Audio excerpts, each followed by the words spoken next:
Hello বন্ধুরা, সবাইকে জানাই শুভ দুপুর। তো বন্ধুরা, রান্নাবান্না সব কমপ্লিট। চলো দেরি করব না, তাড়াতাড়ি দেখিয়ে দেবো আজকে কী কী রান্নাবান্না করলাম। আর তার আগে বলি, মেয়েকেই মাত্র ছেড়ে এলাম টিউশনিতে।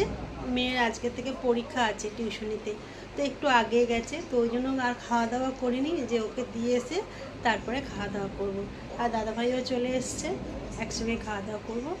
তো এখন কি খাবো না খাবো সেটা এখন খাওয়ার আগে 10 বার ভেবে তারপরে আমাকে খেতে হবে।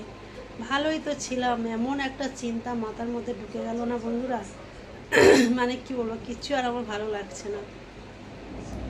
তোমরা বুঝতে পারছো সুগার হলে কি হয়, কি খেতে হয় না হয়, আমি মানে পাগলের মতন আমার চিন্তা ভাবনা সব মাথায় ঢুকে গেছে। তো জানি না। তো চলো কি রান্না করেছি সেটা দেখাই, আর তারপর কাল থেকে নিয়মিত সব কিছু মেনে চলতে হবে। কি খেতে হয় না হয় দেখি। তো চলো আজকে কি খাচ্ছি সেটা দেখাই তোমাদেরকে। তো বন্ধুরা, এখানে উচ্ছে আর আলু সেদ্ধ করেছি, আর উচ্ছে আলু সেদ্ধটা আমরা প্রায় খাই, আর এবার বেশি বেশি আমাকে খেতে হবে। আর এখানে রান্না করেছি অনেক দিন পর সয়াবিন, মানে সয়াবিনটা আর খাওয়াই হয় না, ঠিক মতন ভালো পাই না, তার জন্য। তা যাই হোক, আজকে সয়াবিনটা ভালোই পেয়েছিলাম, নিউট্রেলার সয়াবিন। তো সয়াবিনের তরকারি করলাম ঝাল ঝাল করে। আর এখানে আজকে মাছ ভাজা করেছি একটু অন্যরকমভাবে, এখনও হচ্ছে, একটু বাকি আছে।